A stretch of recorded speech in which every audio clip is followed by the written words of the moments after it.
10 সেপ্টেম্বরের পর 6 অক্টোবর একের পর এক প্রতিশ্রুতি, কিন্তু শেষ পর্যন্ত অশ্বডিম্ব। হ্যাঁ, গৌরবের পাকযোগ নিয়ে নিজেকে ক্রমশ হাসির খোরাক বানিয়ে ফেলেছেন মুখ্যমন্ত্রী। 10 সেপ্টেম্বর গৌরবের পাকযোগের যাবতীয় তথ্য প্রমাণ তুলে ধরবেন বলে ঢাকঢোল বাজিয়ে প্রচার চালিয়েছিলেন মুখ্যমন্ত্রী, কিন্তু সবাইকে হতাশ করে দিয়ে শেষ পর্যন্ত সুপার ডুপার ফ্লপ হয় 10 সেপ্টেম্বরের শো। ফ্লপ শো হবে বলে আগে থেকে কটাক্ষ করে আসছিলেন প্রদেশ কংগ্রেস সভাপতি গৌরব গগৈ। শেষ পর্যন্ত 10 সেপ্টেম্বর গৌরবের দাবি সত্যি বলে প্রমাণিত হয়, কিন্তু তবু হাল ছাড়েনি মুখ্যমন্ত্রী, হাল ছাড়েনি মুখ্যমন্ত্রীর মিথ্যের বেসাতি। 10 সেপ্টেম্বরের পর বিটিআর নির্বাচনের দোহাই দিয়ে আরো কয়েকদিন কাটিয়ে দেন মুখ্যমন্ত্রী। একবার বিটিআর নির্বাচন শেষ হয়ে গেলে প্রকাশ্যে নিয়ে আসা হবে গৌরবের পাকযোগের যাবতীয় তথ্য। গত মাসের শেষ দিকে এই মন্তব্য করেছিলেন মুখ্যমন্ত্রী, কিন্তু সময়ের ঘড়ি সেপ্টেম্বর ছাড়িয়ে চলে আসে অক্টোবরে। 6 অক্টোবর মানে আজ থেকে ঠিক 17 দিন আগে ক্যাবিনেট বৈঠকের পর ফের একবার নিজের ভাঙা রেকর্ড বাজান মুখ্যমন্ত্রী। দু একদিনের মধ্যে গৌরবের পাকযোগ নিয়ে এসআইটি রিপোর্ট প্রকাশে নিয়ে আসবে অসম সরকার। 6 অক্টোবর ক্যাবিনেট বৈঠকের পর ফের একবার এই দাবি করেছিলেন মুখ্যমন্ত্রী। আৰু দুই এদিনতে আপোনালোকক আমি এখন সাংবাদিক মেলত মাতিম আৰু দিল্লীৰ পৰাও আমি সাংবাদিকসকলক মাতিম। আমি আজি কেবিনেটত এসআইটিৰ যেটো আছিলে তাক আমি প্ৰাৰম্ভিকভাৱে আলোচনা কৰিছোঁ, কিন্তু এইকেইদিন ঘটনা প্ৰবাহৰ মাজৰ কাৰণে আমি অলপ ৰখিছোঁ। কিন্তু সেই সাংবাদিক মেলখন আমি দিল্লীৰ পৰাও জাৰ্নেলিষ্টখিনিক আমি বিচাৰিম, গতিকে অলপ ডাঙৰ কৰি আমি কৰিম যাতে গোটেই কথাখিনি আমি আলোচনা কৰিব।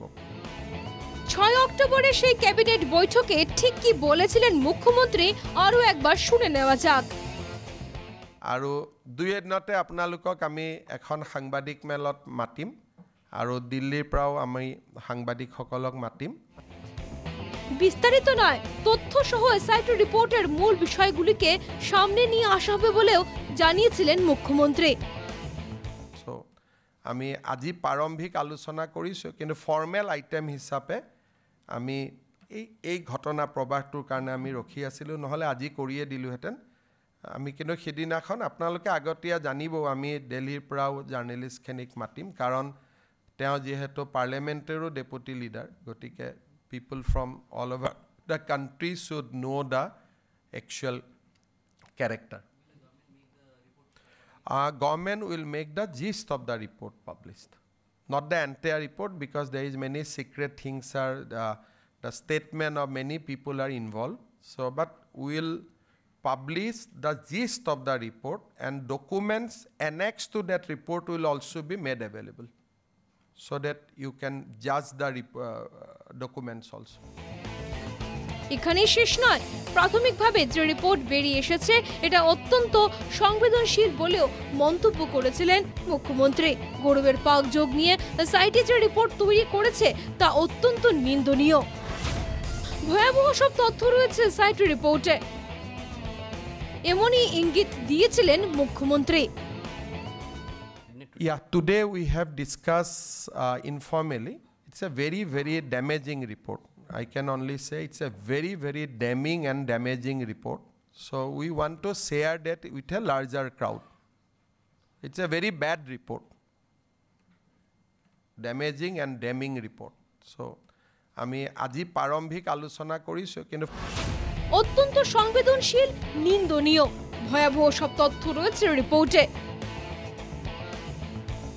তাহলে রিপোর্ট প্রকাশ্যে আনতে এত সময় কেন নিচ্ছেন মুখ্যমন্ত্রী? দুদিনের কথা বলেছিলেন মুখ্যমন্ত্রী, বৃহস্পতিবার পেরিয়ে গেল 17 দিন। তাহলে কি আরো একবার সেই ভাঙা রেকর্ডে শোনাচ্ছেন মুখ্যমন্ত্রী?